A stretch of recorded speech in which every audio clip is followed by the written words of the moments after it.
yako, analo neno la msamaha kwa ajili yako. Haijalishi ni kwa namna gani umemkosea, haijalishi ni kwa namna gani umekuwa mbali na yeye, haijalishi ni matendo maovu mangapi umeyatenda, lakini unapoifikia sauti hii, Yesu anao wito na mwaliko mzuri jioni ya leo, ya kwamba anakuita kwa sauti ya upole, akikwambia njoo mwanangu, wewe ni mwanangu ambaye nilitoa uhai wangu kwa ajili yako.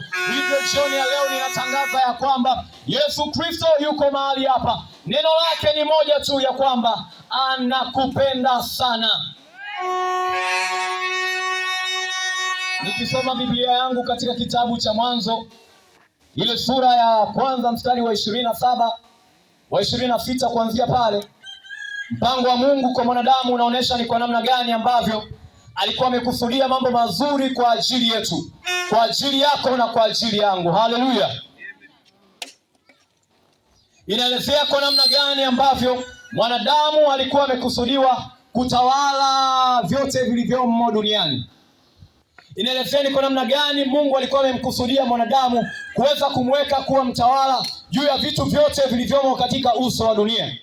Lakini baadaye ukiendelea kusoma katika ile sura ya 3, inaelezea dhambi inapoingia kwa mwanadamu, mwanadamu anaanguka dhambini na anaenda kuharibu mpango mzima ambao Mungu alikuwa amekusudia kwa mwanadamu.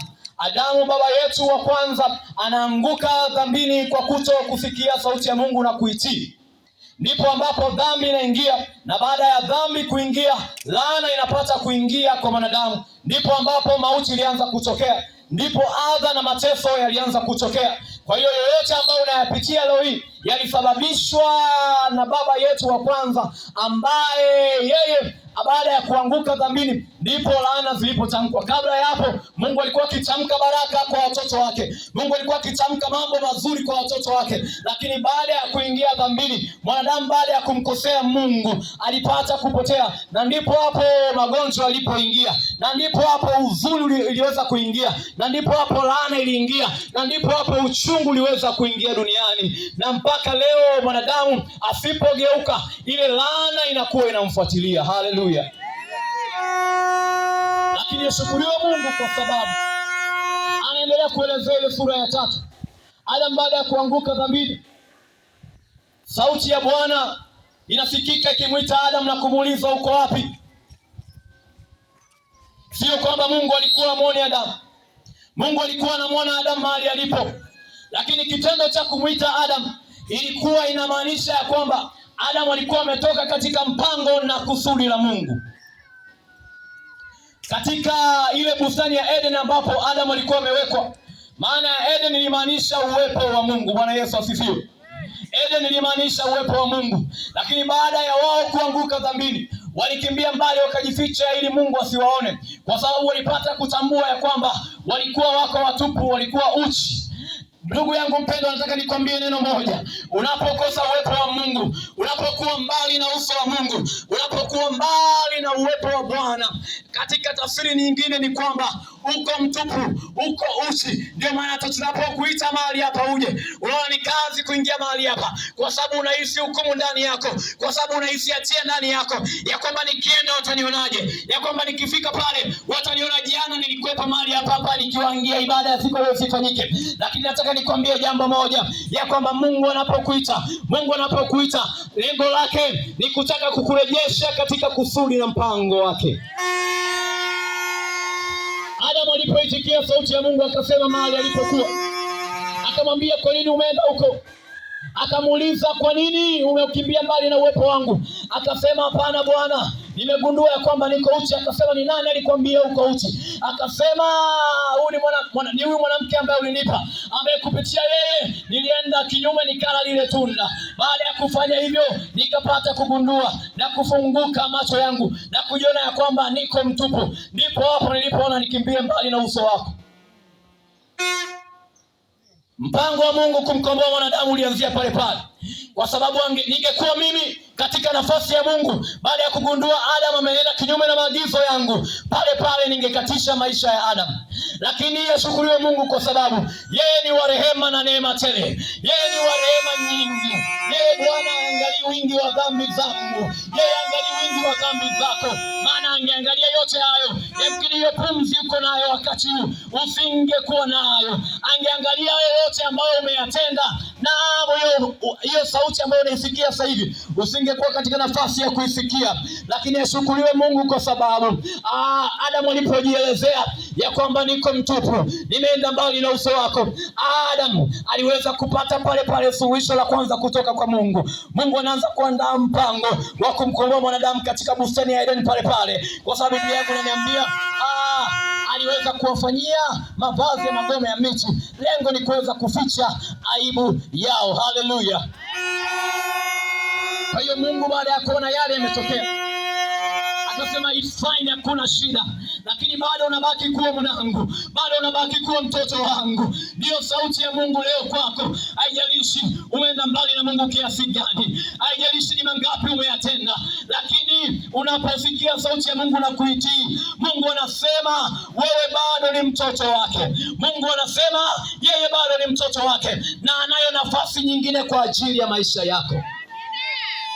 Unapokuwa wazi na kujielezea ya kwamba Mungu, tazama, mimi sifai mbele zako, nimekuwa mwovu, nimekuwa mchafu, wala sistahili kusogea uweponi mwako. Mungu anaandaa mpango wa kuweza kukusaidia, kukusogeza karibu na uwepo wa Bwana, kwa sababu ujasiri uliweza kurudi kwa Adam baada ya kuvikwa mavazi ya magome ya miti. Waliweza kurudishiwa ujasiri wao, na ndipo ambapo mpango wa Mungu wa kuweza kumkomboa mwanadamu uliporejea mpaka kipindi ambacho Adamu wa pili, Yesu Kristo, alipokuja kwa ajili ya kukomboa mwanadamu. Waweza kumshangilia Bwana kwa makofi ya shangwe kwa sababu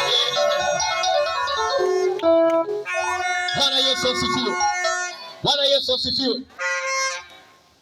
Lengo la Mungu kwa mwanadamu lilikuwa jema. Mpango wa Mungu kwa mwanadamu ulikuwa ni mpango mzuri sana. Na hata jioni ya leo yeye bado hajabadilika, na mpango wake bado uko vile vile.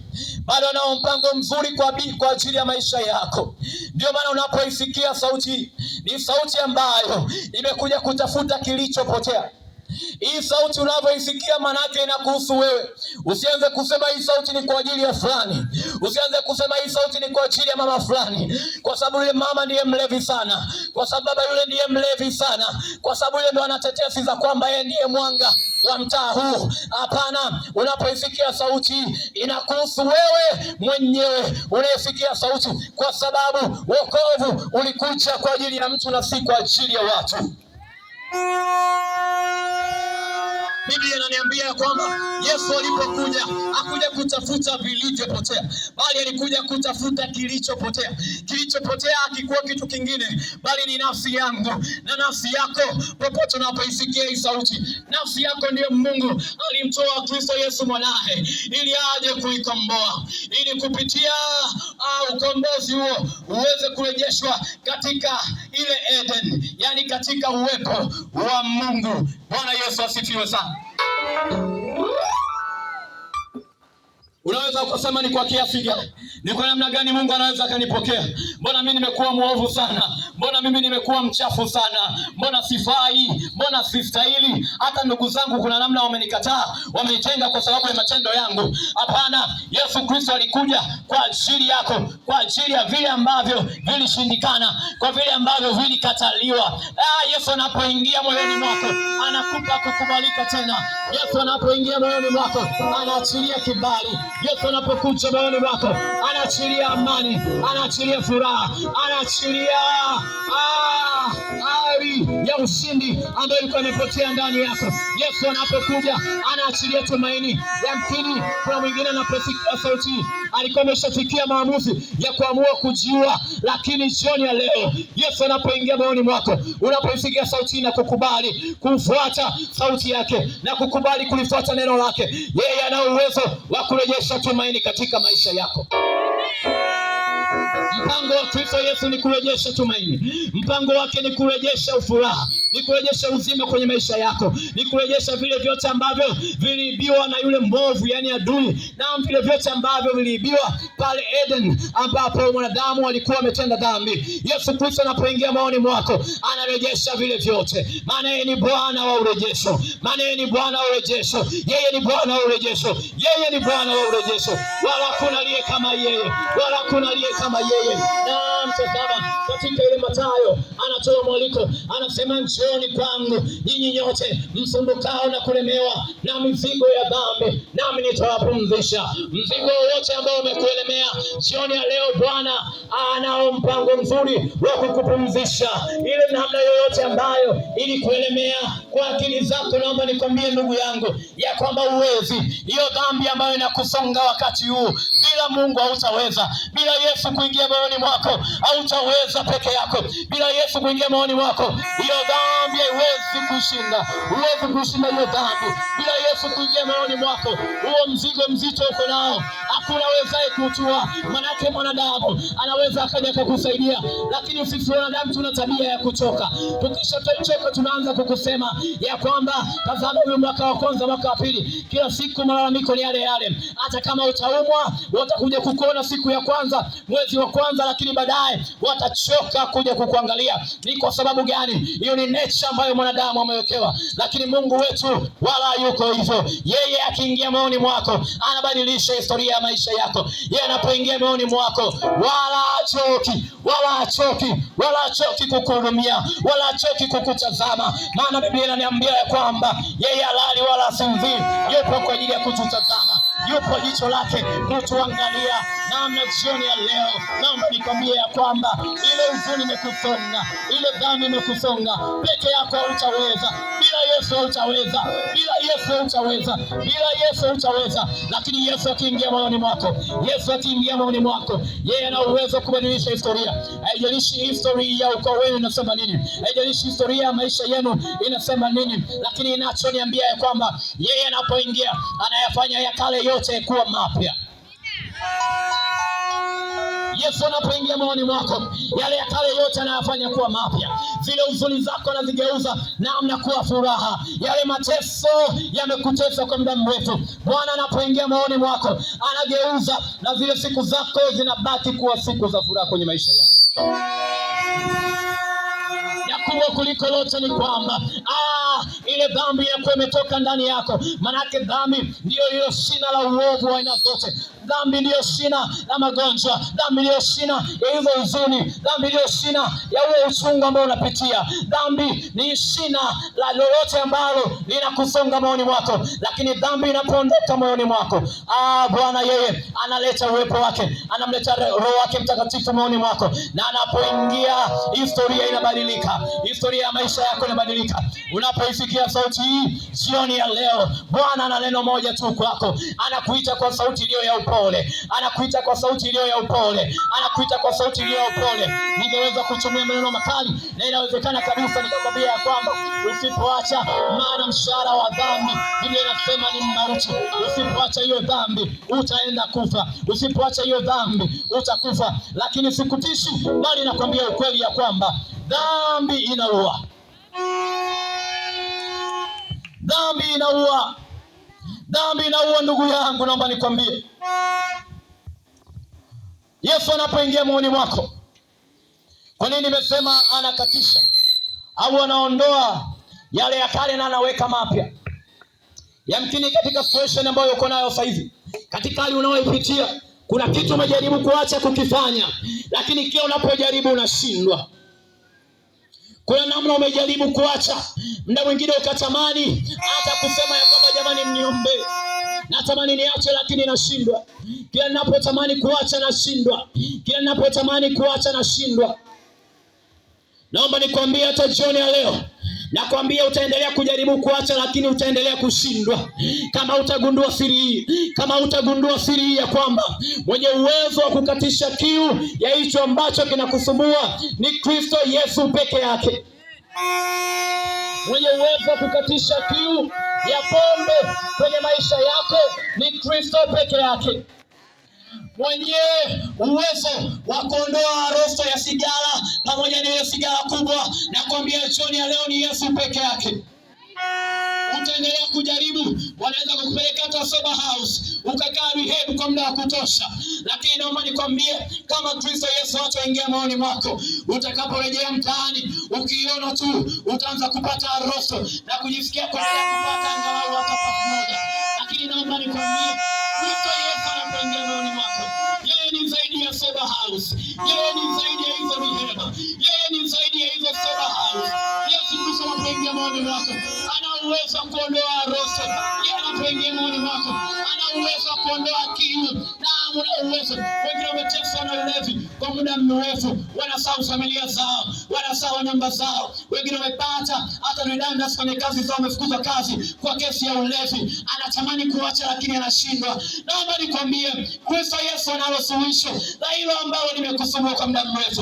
Yesu Kristo analo suluhisho, maana yakiingia moyoni mwako, anakata kiu ya pombe kwenye maisha yako, anakata kiu ya ulevi kwenye maisha yako. Mwingine akasema nitaachaje mimi? Kila nikijaribu kuacha dhambi ninaangalia tu, naona kila siku wanazaliwa watoto wazuri. Naomba nikwambie neno moja jioni ya leo, ya kwamba Kristo Yesu anapoingia moyoni mwako, ana uwezo wa kuondoa hiyo kiu ya dhambi ya uzinzi ambayo inaweza kukusumbua.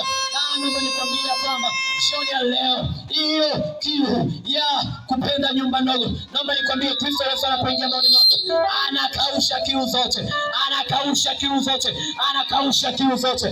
Kwa nini usimchague huyu Yesu?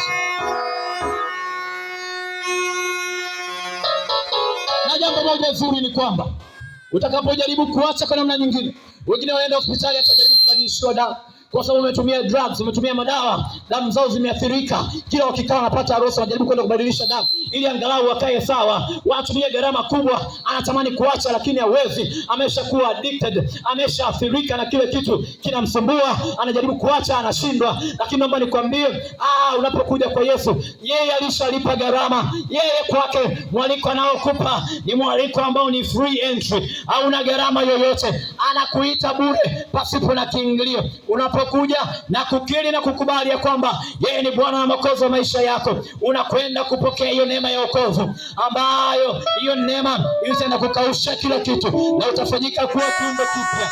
Ile kiu ya pombe itageuzwa na kuwa kiu ya kumtumikia Mungu. Utatamani kumwambia Mungu.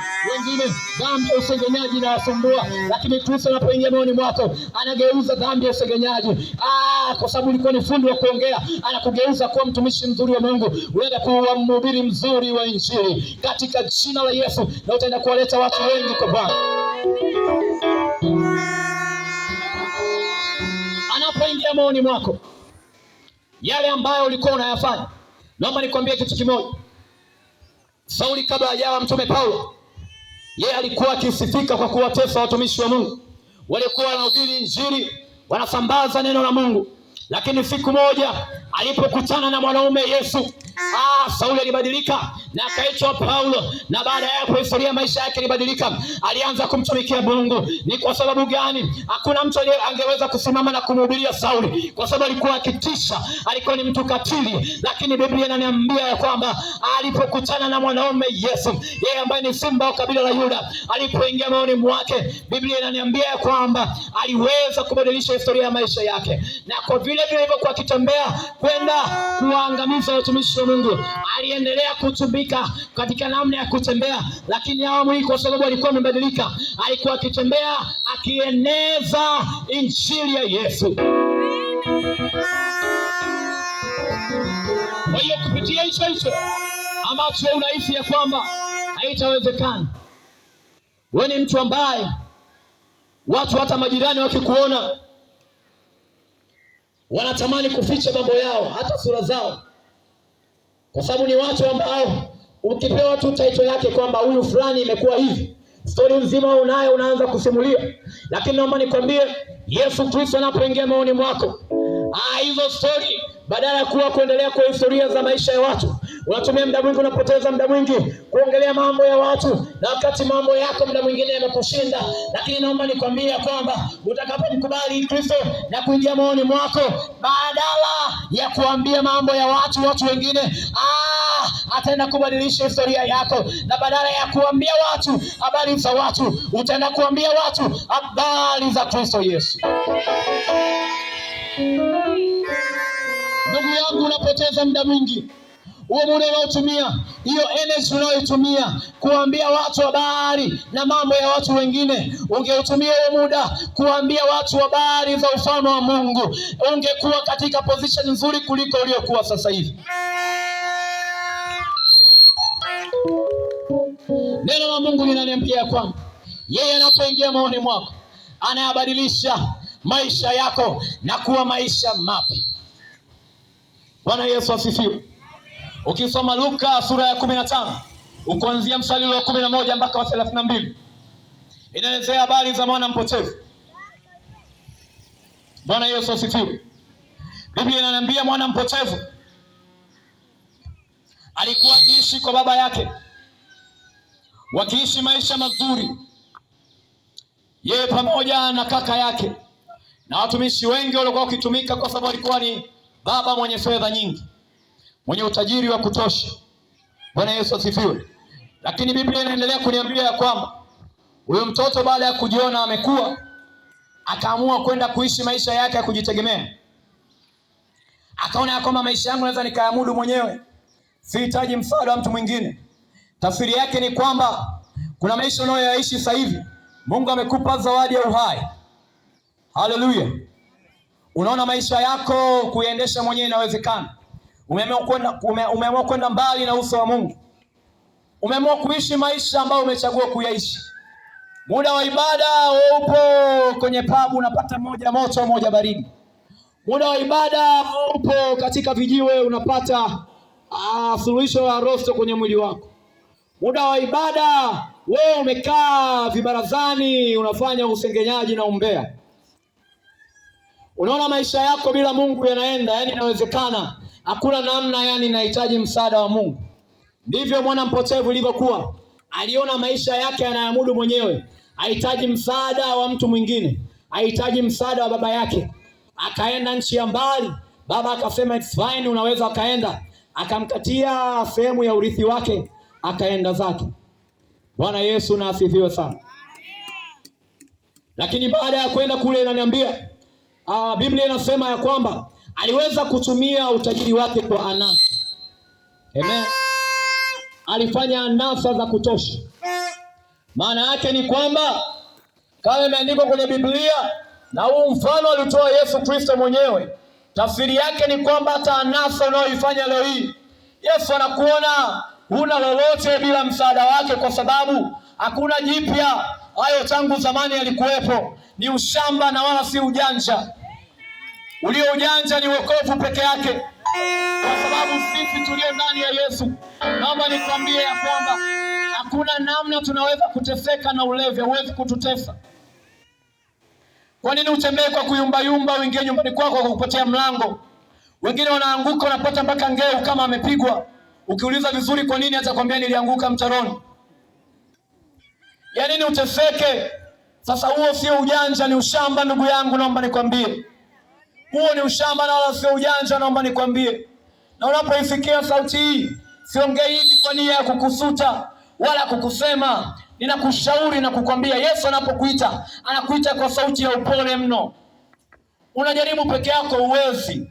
Yesu Kristo anapokuita, anatamani uchukue hatua moja tu ya imani. Ukichukua hatua moja ya imani na kumwambia Mungu, siwezi peke yangu, yeye atakuwezesha. Bwana Yesu asifiwe. Mwana mpotevu akaendelea kutumia mali zake. Alitumia utajiri wake mpaka ukaisha wote. Baada ya kuisha, akabakia hana kitu. Akaanza kuishi maisha magumu. Na kwa sababu alikuwa ni sehemu ya ugenini, hana ndugu ambaye angeweza kumsaidia, hana mtu ambaye alimtambua. Lakini naomba nikukumbushe jambo moja. Kuna kitu cha kujifunza kingine hapa. Mwana mpotevu wakati anatumia hizi mali, naomba nikwambie, kuwa peke yake. Hakuna ulevi unaonoga ukinywa peke yako ndugu yangu. Utakapokuwa na pesa utatamani uzungukwe na watu, mnywe wengi. Alafu atakapokuja mwingine unaambia tumpe yule moja moto. Kama imeisha ongeza nyingine. Ni vitu kama hivyo. Ndivyo ilivyokuwa kwa mwana mpotevu. Yawezekana alizungukwa na watu wengi. Wakati yuko na fedha, yuko na mali. Ndivyo wanadamu tulivyo. Utakapokuwa na mali, watu watakuzunguka, mtaenjoy wote, mtakula bata pamoja. Lakini naomba nikwambie, the moment umefukuzwa kazi, the moment hela zako zimeisha na ukaanza kusafa kama wengine wanavyohangaika, naomba nikwambie, hayupo hata mmoja. Hata wale ambao ulikuwa ukiwazungushia hawatakuwepo tena kukusaidia. Yani ni kuendelea kujiattach na watu wa aina hiyo. Yani ni kuendelea kuambatana na watu wa namna hiyo. Watu ambao ukiwa na shida hawezi kukusaidia. Tena nimekumbuka jambo moja. Hawa ndugu zetu, kwa sababu tunao wengine ni marafiki zetu, na wenyewe uwaga wanasema kwamba fulani, yani akisema nikimwambia shida yangu hawezi kunisaidia. Lakini tukikaa wote kunywa hivi, hata nikinywa kreti zima analipia. Lakini kukupa hata shilingi 1000 hivi hakupi. Naomba nikwambie, ndivyo wanadamu walivyo. Yeye anapenda kukuona ya kwamba kama tunaangamia tuangamie wote. Kama tunaenda kuangamia tuangamie wote. Yani sio peke yangu, nisipotee peke yangu. Kuna mmoja akasema ya kwamba okay, ni namna fulani ya jokes, lakini mwisho wa siku zina madhara makubwa kwenye maisha yetu. Mmoja akasema ya kwamba yani acha niendelee kula bata, kwa sababu nikiangalia kampani ya tutakayokuwa nao kule upande wa pili ni kampani kubwa. Angalia kundi lote ile watu tunaokunywa nao. Angalia wasanii hao. Maana hao wote tutakuwa nao jana mwao. Mbona kampani ipo ya kutosha, kuna shida gani? Naomba nikwambie, ikifika kule itakuwa ni wewe na nafsi yako. Hakuna mtu mwingine atakayeshare matatizo yako. Hakuna mtu atakayeshare mateso yako.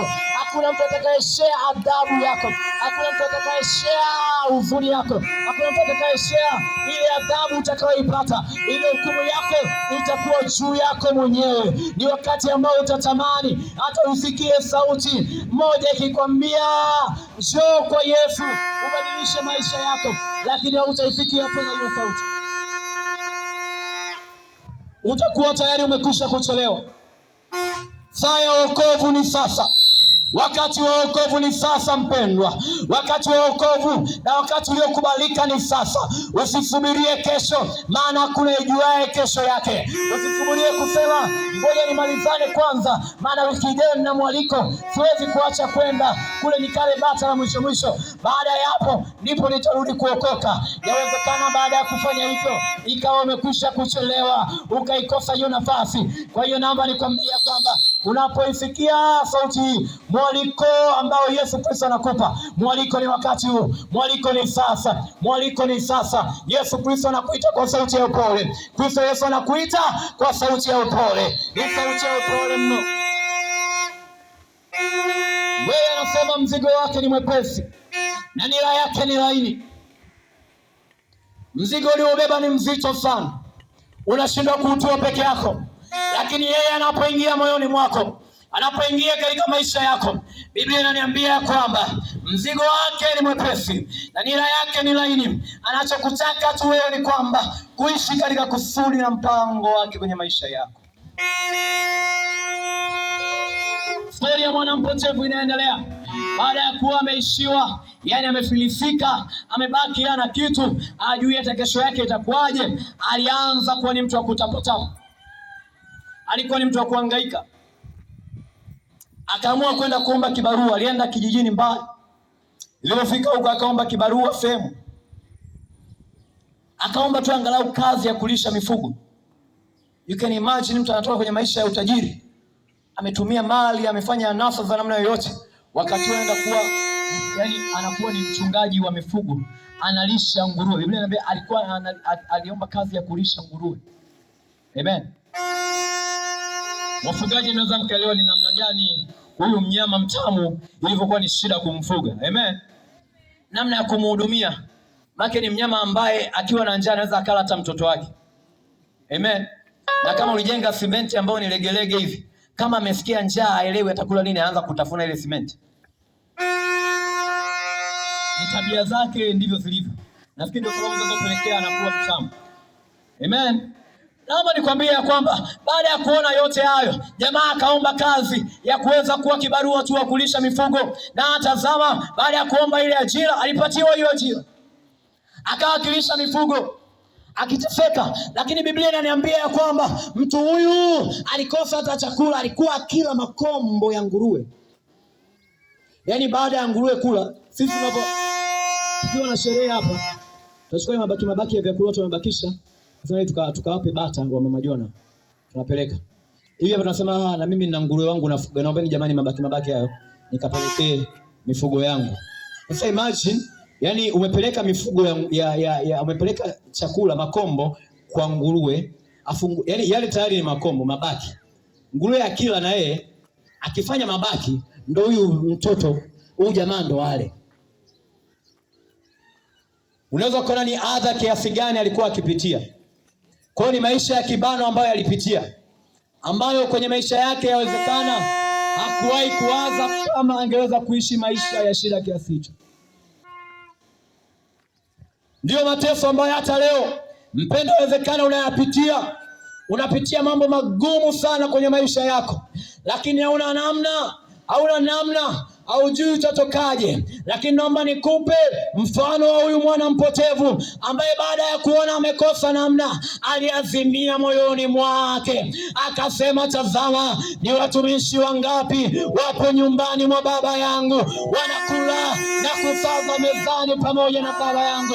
Naomba nikwambie jioni ya leo, unaweza ukaazimia moyoni mwako na kusema ya kwamba nikienda kwa Yesu na utazama wako wangapi, yuko jirani yangu mama fulani, mbona yeye anapitia shida lakini kila siku ana shine, lakini kila siku anang'ara, haonekani kama ana shida. Naomba nikwambie, unapokuja kwa Yesu, yeye anakupa furaha, anakupa amani, ana uwezo kupata utajiri.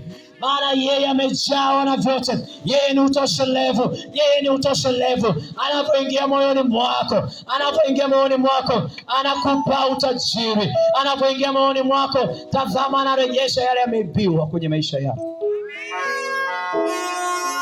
Mwana mpotevu alipoazimia kurudi kwa baba yake, baada ya kuanza hivi akasema, hapana, vyovyote atakavyonipokea ni sawa, ni bora nienda nyumbani kwa baba yangu, hata nikawe mtumishi tu. Nimepoteza nafasi ya uzaliwa, ni sawa na ule msemo ambao umezoeleka ya kwamba bora kuliko kuzaliwa mwanadamu Afrika, ni bora nikazaliwa huko Ulaya. Watu kwa sababu wanaongea hivyo, wamechoka na maisha, hawajui watafanyeje. Ndio maana wamefikia stage ya kuongea maneno kama hayo. Naomba nikwambie kwamba unapoingia uweponi mwa Bwana, hata akikuweka kwenye backbencher, hata